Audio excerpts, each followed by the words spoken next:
ایک حدیث ہے ترمذی شریف کی، اسے یاد کر لیں، بڑا نفع دے گی۔ میرے نبی کریم علیہ السلام نے فرمایا اگر ساری دنیا مل کے بھی تیرا نقصان کرنا چاہے تو جب تک رب کی مشیت نہ ہو تیرا نقصان ہو نہیں سکتا۔ ختم ہو گئی بات، باہر آ جائیں اس چیز سے۔ اور فرمایا سارے زمانے کے لوگ مل کر تیرا نفع کرنا چاہیں تو جب تک اللہ نہ چاہے وہ تیرا کوئی نفع کر نہیں سکتے۔ نقصان بھی اللہ کی مشیت پہ ہے، نفع بھی اللہ کی رضا پہ ہے، تو پھر آپ بلا وجہ لوگوں کو دیکھ کر ٹینشن کیوں لیتے ہیں؟ پریشانی کاہے کی ہے؟ آزمائش کس بات کی ہے؟ اپنے آپ کو سکون دیں، اپنے آپ کو مطمئن کریں، کہیں رب بڑا ہی مہربان ہے، اس نے جہاں اچھا سمجھا ہے وہاں اس نے مجھے رکھا ہے۔ اپنے ذہن کو اطمینان دیں، سکون دیں۔ میرے نبی کریم علیہ السلام کی پوری حیات مبارکہ میں آپ کو شکوہ نہیں ملے گا کہیں بھی۔ حضور یتیم پیدا ہوئے، کتنی دفعہ آپ کو کتابوں میں ملتا ہے کہ حضور روئے ہوں کہ میرا باپ ہوتا تو ایسے ہوتا، میری اماں ہوتی تو ایسے ہوتی۔ ہم روز نہیں روتے؟ نبی کریم صلی اللہ تعالی علیہ وسلم نے اپنی زندگی ساری آزمائشوں میں گزاری۔ کہیں آپ کو محسوس ہوتا ہے کہ نبی کریم صلی اللہ علیہ وسلم کسی کے پاس بیٹھے اور فرمایا آؤ میں تمہیں اپنے دکھ سناؤں؟ ہمیں تو مسئلہ بن گیا ہے، ہم لوگوں نے اپنے آپ کو غیر مطمئن بنا لیا ہے۔ ہم ان ساری چیزوں کی ڈیمانڈ کرتے ہیں جو ہمارے مالک نے مناسب نہیں سمجھی ہمیں دینی۔ ہمیں اپنے آپ کو مطمئن کرنا چاہیے، سکون میں رکھنا چاہیے۔ اگر آپ تھوڑا سا اپنے آپ کو سکون دیں، اطمینان دیں، کہیں الحمدللہ، اللہ تبارک و تعالی جہاں جس کو چاہتا ہے وہاں اسے بٹھا دیا کرتا ہے۔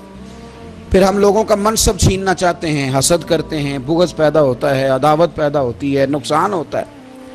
فطری طور پر جو صلاحیتیں اللہ نے دی ہوتی ہیں ان کو بھی زنگ لگ جاتا ہے، زنگ لگنے لگتا ہے ان سب چیزوں کو جو اللہ نے اپنے فضل سے ہمیں دی ہوتی ہیں۔ تو بات کو یاد رکھیں، زندگی میں آپ مطمئن ہو جائیں کہ رب کریم نے جو دیا ہے وہ کمال ہی دیا ہے، کمال ہی۔ حضور کی ایک زوجہ محترمہ تھی تو ان کے ہاتھ ذرا لمبے تھے، مومنوں کی ماں۔ بعض خواتین نے ان سے کہا کہ لمبے ہاتھوں والی، ہم بنا لیتے ہیں نا یہ بھی بات کہ اس کا ناک موٹا ہے تو اس کی آنکھیں چھوٹی ہیں تو اس کے کان بڑے ہیں تو اس کے ہاتھ کیسے ہیں، تو کہا لمبے ہاتھوں والی۔ تو وہ پریشان ہو گئی، نبی کریم علیہ السلام تشریف لائے، کیا ہوا؟ عرض کی یا رسول اللہ مجھے لمبے ہاتھوں والی کہتے ہیں۔ تو حضور فرمانے لگے یہ پریشان ہونے والی بات ہے کہ خوش ہونے والی بات؟ یا رسول اللہ کیا مطلب؟ فرمایا تو کہہ کہ رب نے لمبے ہاتھ اس لیے دیے ہیں تاکہ میں سخاوت زیادہ کر سکوں، میں سخاوت زیادہ۔ یہ جو میرا چہرہ ہے نا، یہ جو آپ کا چہرہ ہے، یہ آپ کی چاہت ہے کہ اللہ کی؟ فی ای صورت ما شاء رکبک، اللہ فرماتے ہیں جیسے میں نے چاہا ہے ویسے تجھے بنایا ہے۔ تو اگر میرا موٹا ناک، میری چھوٹی آنکھیں، میری بڑی آنکھیں، میرے چپٹے کان، یہ میرے تو نہیں، یہ تو میرے رب کی چاہت ہے۔ مجھے اپنے موٹے ہونٹوں سے نفرت کرنی چاہیے کہ اللہ کی چاہت سے پیار کرنا چاہیے؟ مجھے اپنے کالے رنگ پر پریشان رہنا چاہیے کہ رب کی چاہت پر مجھے پیار آنا چاہیے؟ اللہ کی چاہت پر پیار کر، یہ چاہت ہے اللہ کی، یہ چاہت ہے۔ تو اللہ کی چاہت سے محبت کر۔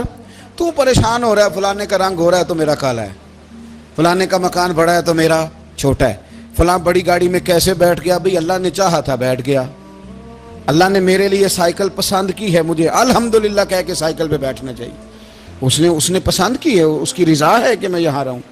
تو ایک بات تو یہ ہمیشہ یاد رکھیں کہ آپ اپنے آپ کو مطمئن کریں، زندگی میں سکون دیں۔ نفسیاتی طور پر ہم بڑے ڈسٹرب اس لیے ہیں کہ ہم بے سکون رہتے ہیں جان بوجھ کے، وجہ ہی کوئی نہیں۔